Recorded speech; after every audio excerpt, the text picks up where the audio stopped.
You are dressed in gold thread, and you do not know it is the worst mistake of your life. Samarkand, late summer, 1220. The Mongol advance guard is 3 days away. The palace corridors that once echoed with courtiers are silent. The treasury has been stripped. The advisors are gone. And yet here, in the outer reception hall of one of the most powerful cities, a prince stands perfectly still. He has chosen to stay.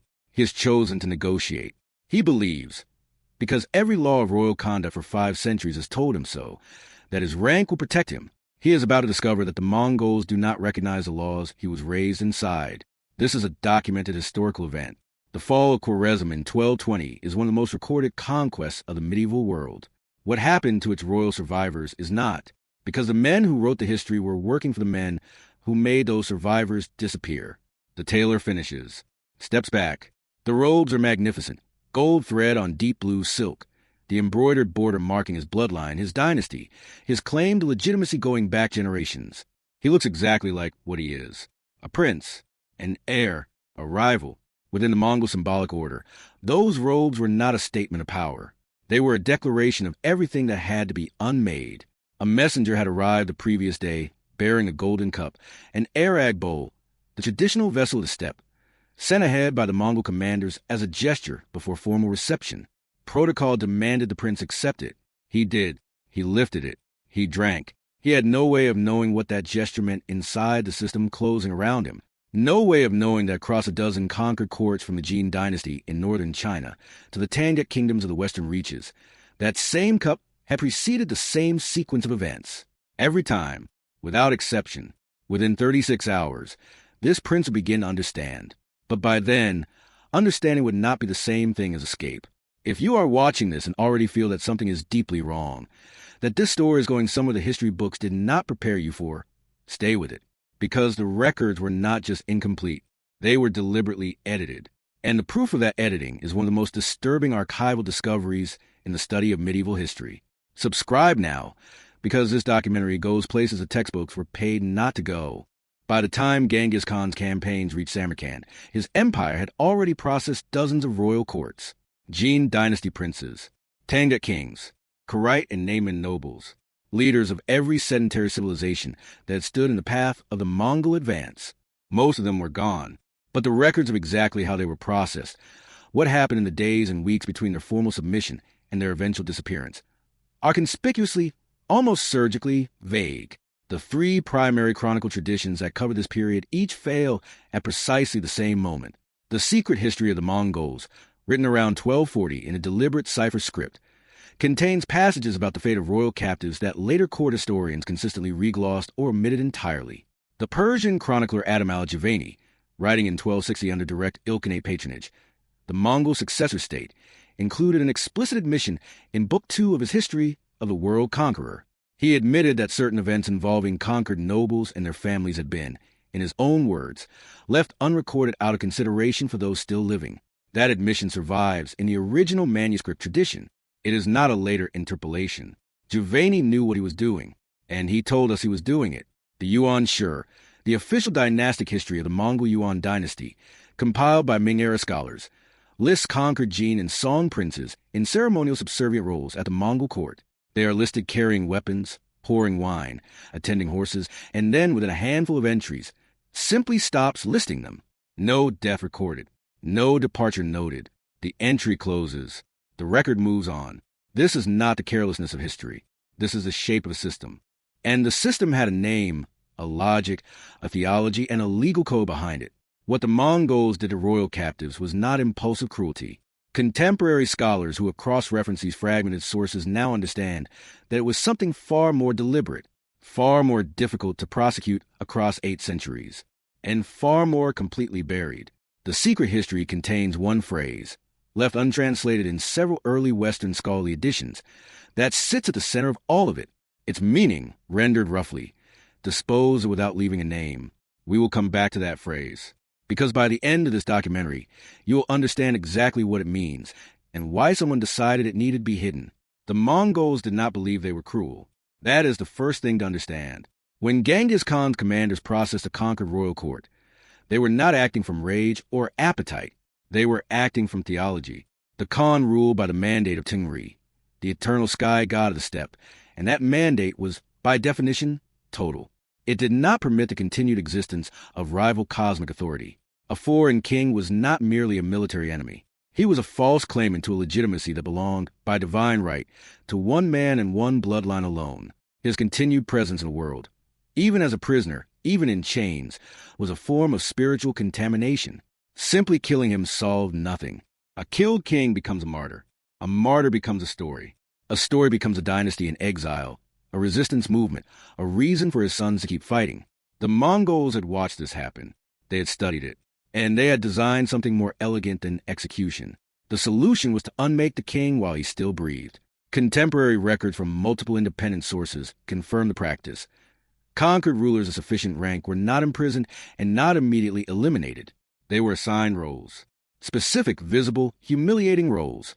Carrying the Khan's weapons into ceremony, pouring drink at official functions, attending to horses. These were not random cruelties.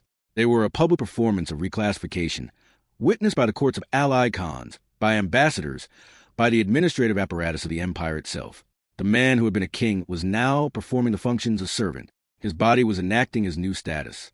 And everyone was watching. The Mongol theological framework required this. Degradation had to be witnessed to be cosmologically effective. The rival's legitimacy had to be visibly, publicly, ceremonially drained from him before the final step could be taken. And that final step had its own law behind it.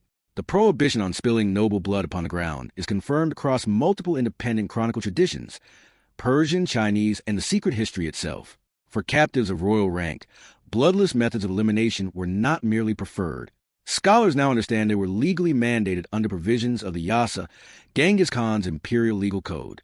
Suffocation, drowning, in some documented cases, being wrapped in felt and subjected to pressure, a method that left the body intact and the ground unstained. For centuries, this practice has been framed as a form of Mongol respect, a mercy extended to the noble born. That interpretation is wrong. The bloodless death was not mercy. The blood prohibition existed because blood on earth carried spiritual weight, could sanctify a burial site, could mark the location as sacred, could give the dead king's followers somewhere to gather and grieve and remember. A bloodless death left nothing. No sacred ground, no grave to visit, no place for a story to root itself. The bloodless death was the final act of erasure. Everything before it, the cup, the robes, the public service, had been preparation. When the performance was complete and the king's identity had been sufficiently unmade, he was removed in a manner specifically designed to leave behind no martyrdom, no relic, and no narrative. This was not cruelty. It was a system. And the question this documentary is now pursuing, the question underneath the question about one prince's fate, is this: did that system also extend to the women of conquered royal houses? Because that answer exists in the record, and it is the part the surviving historians came closest to burying entirely. Samarkand has fallen. The palace is occupied. And somewhere on the roads east of the Amu Darya River, in the winter of 1221, a prince is riding hard with a shrinking column of soldiers and a growing weight of information he cannot escape. Jalal ad-Din Ming-Burnu, last heir of the Khwarezmian Sultanate, son of the emperor who had already been driven to his death by Mongol pursuit, had run. When the negotiator stayed, he fled. When the court nobles dressed in their finest and prepared the reception hall, he took horses and went east into the dust. History has sometimes framed this as cowardice. It was not. It was the only decision that kept him outside the machinery. And from outside the machinery, riding through the wreckage of his empire, he could see exactly how it worked. The refugees who reached his camp told him in pieces. A lord who had submitted formally, performed the cup ritual, been assigned to carry weapons at Mongol ceremonial functions. Seen at 3 such functions, then not seen again. No announcement, no ransom demand, no body returned to his family. Simply absent from the next record. Another name, same sequence. Another. The pattern was not subtle once you were looking for it from the outside. Jalal ad-Din understood something that the submitted nobles had not been permitted to understand in time. He had not escaped because he was faster or stronger or better prepared. He had escaped because the Mongols had begun processing the others first and had not yet reached his place in the sequence. His freedom was not victory. It was an accident of Q position. The accounts grew more specific as winter deepened. A survivor described watching Khwarezmian lord, a man whose family had governed the province for 4 generations, lift the golden cup from a Mongol envoy's hands. The survivor had watched him drink. had watched the formal submission ceremony that followed, had watched him assigned to a position attending the horses of a Mongol commander, and then, at a certain point, had simply never seen him again. The survivor could not say when exactly. There was no moment of violence to mark the transition. There was only the presence and then the absence, and the silence where an explanation should have been. This is what Giovanni's chronicle documents, obliquely, around these events. The Persian historian, writing 40 years later, under Mongol patronage, choosing his words with the care of a man who understood what happened to chroniclers who were insufficiently careful, records the fates of several Khwarezmian nobles in language that modern scholars have identified as systematically euphemistic. Phrases that translate roughly as was no longer required or was relieved as duties appearing in context with a surrounding record makes clear that the individual in question was never heard from again by any independent source. Then word reached Jalal ad-Din about his mother and his sisters, captured in the fall of Urgench, the Khwarezmian capital, in the spring of 1221. What had happened to them was, according to the sources that survived, a separate application of the same system, designed for women, operating by different mechanisms, aimed at the same destination. Their fate is documented, but that documentation required scholars to look not at the Mongol sources or at the patronized Persian chronicles, but at the hostile records, the accounts written by people outside the empire's reach, who had no reason to soften what they had heard. We will go there, but first, we need to understand the reframe, because this documentary has been building toward a revelation that changes what the opening scene was actually about. Here is what the history books gave you. Genghis Khan conquered with exceptional violence. The records are incomplete because of the chaos of war, and what happened to specific individuals is often simply unknown because medieval record-keeping was imperfect. Here is what the surviving evidence actually shows. Ata-Malik Giovanni was one of the most sophisticated administrative minds of the 13th century. He served the Ilkhanate, the Mongol successor state in Persia, as a senior official while writing his history of the world conqueror. His patrons were the grandsons of Genghis Khan, the men whose actions he was documenting were the fathers and uncles of the men signing his salary. In Book 2 of his chronicle, he does something that no careful court historian does by accident. He tells us explicitly that he is omitting things, that certain events involving the treatment of conquered nobles and their families have been left unrecorded, in his own framing, out of consideration for those who remain. This sentence has survived in the original Persian manuscript tradition for 760 years. It was identified and translated by a scholar in 1958. It is not a later edition. It is Giovanni, in his own voice, confessing an act of self-censorship and telling us, with the precision of a man who understood exactly what he was doing, that the material he omitted concerned the treatment of conquered royalty. The gaps in the record are not the absence of evidence. They are the evidence. The prince in the opening scene, standing in his gold-threaded robes, lifting the cup. His fate did not disappear into the chaos of conquest. It was removed from the record by a historian who worked for the people responsible for it, who told us he was removing it, and who correctly calculated that 7 centuries later, most people reading history would mistake the omission for ignorance rather than policy. The question this documentary has been carrying: did Genghis Khan design a system to unmake royalty and then engineer the destruction of the evidence? Has just been answered in its second half. The engineering of the destruction is not a theory. It is a documented admission, sitting in a Persian manuscript, waiting for someone to read it carefully enough. What remains is the question of what exactly was omitted. And the fragment that survived the omission, the one piece of the system that Giovanni's editorial control could not fully contain, involves the legal status of royal women under the Yasa. It is brief, it is specific, and it is the key to understanding the full architecture of what the Mongol Empire built. The Yasa does not exist as a complete document. This fact alone should give us pause. Genghis Khan's imperial legal code, the foundational law of the largest contiguous land empire in human history, survives only in fragments quoted inside other texts. Giovanni quotes it. The Egyptian chronicler Al-Makrizi quotes it. The secret history references its provisions obliquely. Scholars, including David Morgan and Timothy, may have spent careers reconstructing its probable scope from these scattered pieces. What they have found is a legal architecture that is sophisticated, internally consistent, and conspicuously incomplete at precisely the points where royal captives are concerned. 3 provisions bear directly on what this documentary has been tracing. The first is the blood prohibition, already established, bloodless elimination legally mandated for captives of noble rank, confirmed across independent sources. Not mercy, ritual erasure.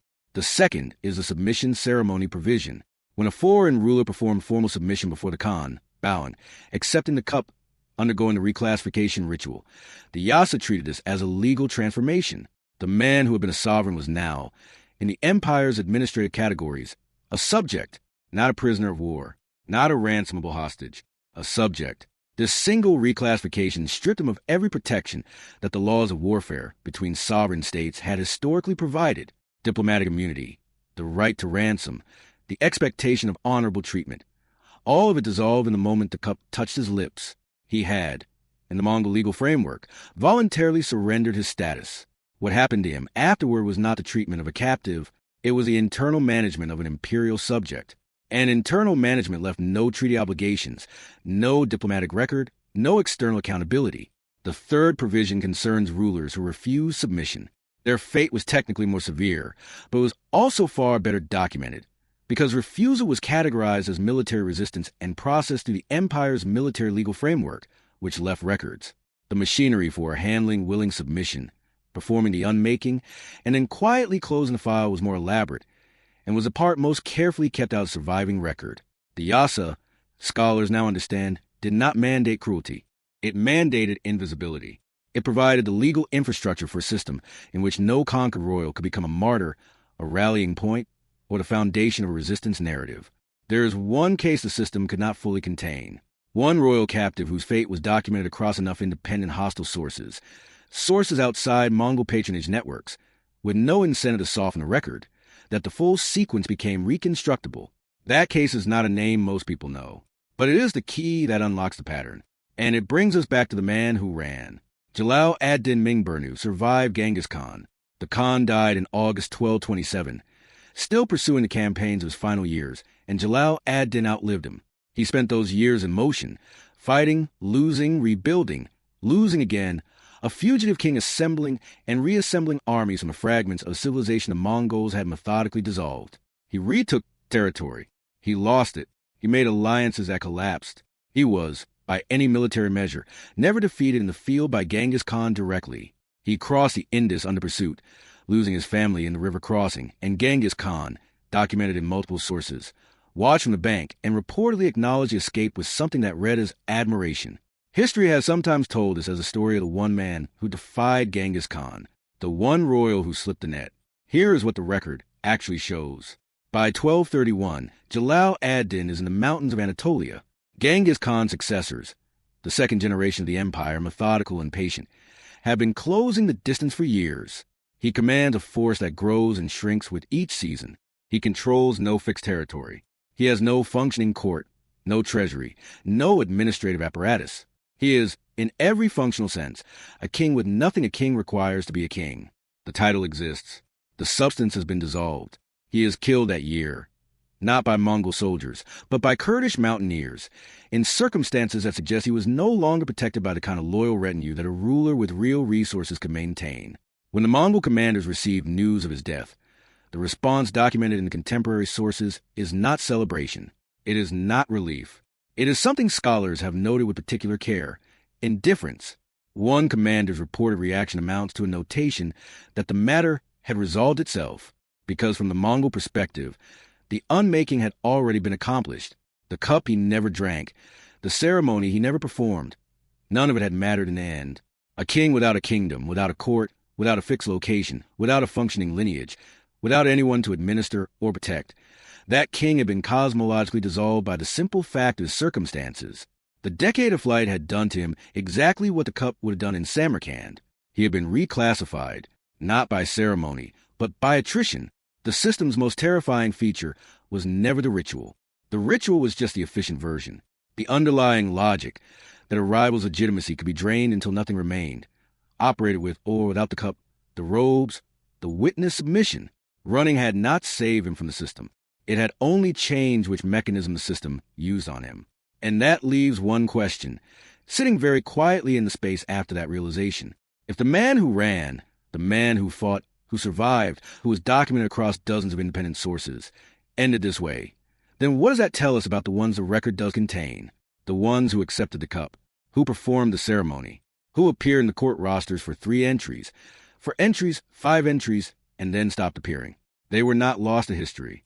They were filed, What does erasure look like when you find it? It does not look like fire. It does not look like a destroyed library or a blank page where text should be. The Mongol system was too sophisticated for that. Destruction leaves evidence of itself. Ash, gaps that announce their own presence, absences that shout. What the Mongol administrative apparatus produced was something quieter, and therefore something harder to prosecute across the centuries. It produced managed presence. And managed presence is almost invisible unless you know exactly what you're looking for. Here's what the researchers found when they began cross-referencing the surviving sources in the late 20th century. Not absence, pattern.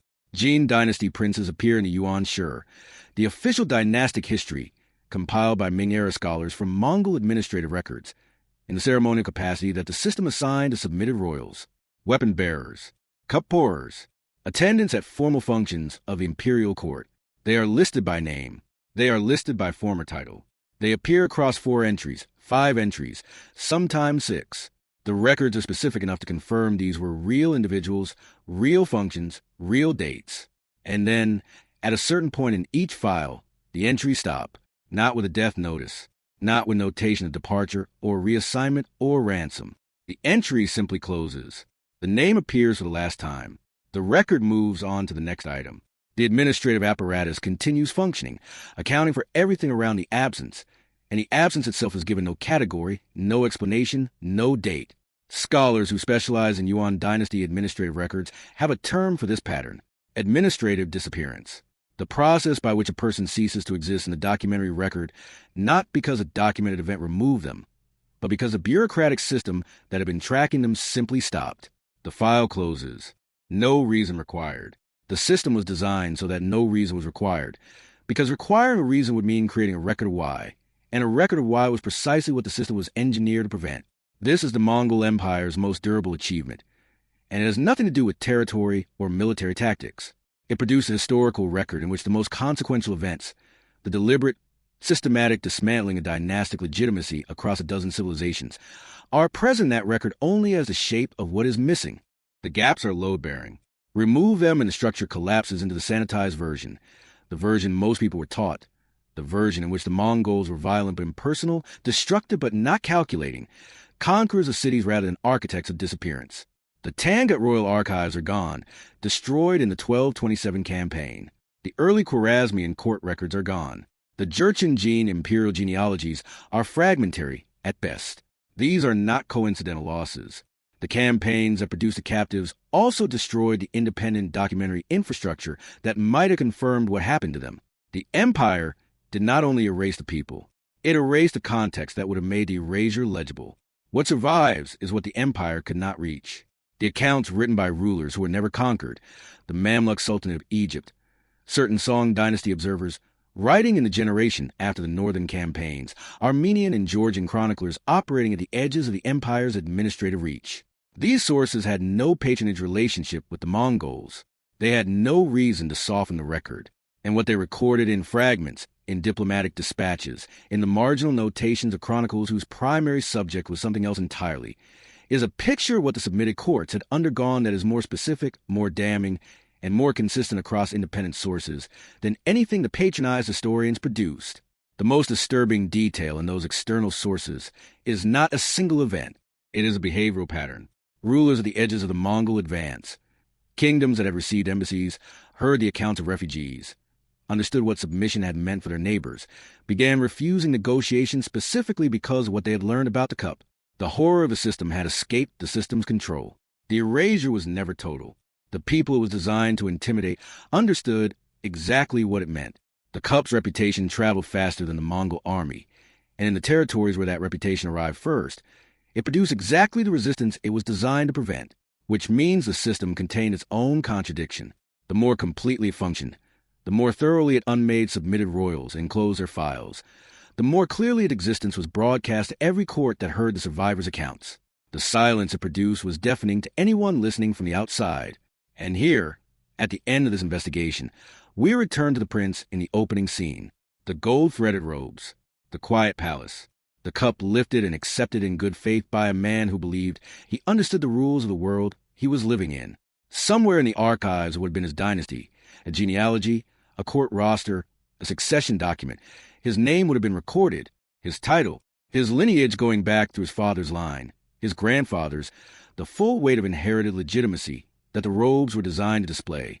After the Mongol administrative apparatus passed through, that record was either destroyed outright or, more likely, allowed persist in a form that simply stopped. His name, his title, his lineage up to a certain date, and then a line that goes nowhere. No death, no capture, no note, just a name. And after it, the specific quality of silence that is not the absence of information, but the presence of a decision. The historians who might have told you this story worked for the men who made that decision. They told you what they were permitted to tell you, and in one extraordinary case, one of them told you directly that he was doing it. He buried the confession in a Persian manuscript, wrote it in the careful language of a man who understood exactly what survival required, and correctly predicted that most readers would not look closely enough to find it. 760 years later, the manuscript is still there. The confession is still in it. The gaps in the dynastic records are still shaped exactly the way a deliberate system would shape them. The question that opened this documentary was whether Genghis Khan designed a mechanism to unmake royalty and then erase the evidence. The answer, assembled from the fragments that survived the erasure, is yes. The answer has always been yes. It was sitting in the archives, waiting. The harder question, the one that lingers after the screen goes dark, is how many other records are shaped the same way? How many other genealogies end on a name with nothing after it? And how many of us have been reading those endings as the ordinary incompleteness of history rather than the careful signature of a system that knew exactly what was doing? If this investigation unsettled your understanding of how history gets written and who gets to decide what survives, there is more where this came from. The next video goes further into the machinery of imperial erasure, a different empire, a different century, the same silence. It is already waiting for you. The cup is still on the table. The question is whether you are willing to look at what it means.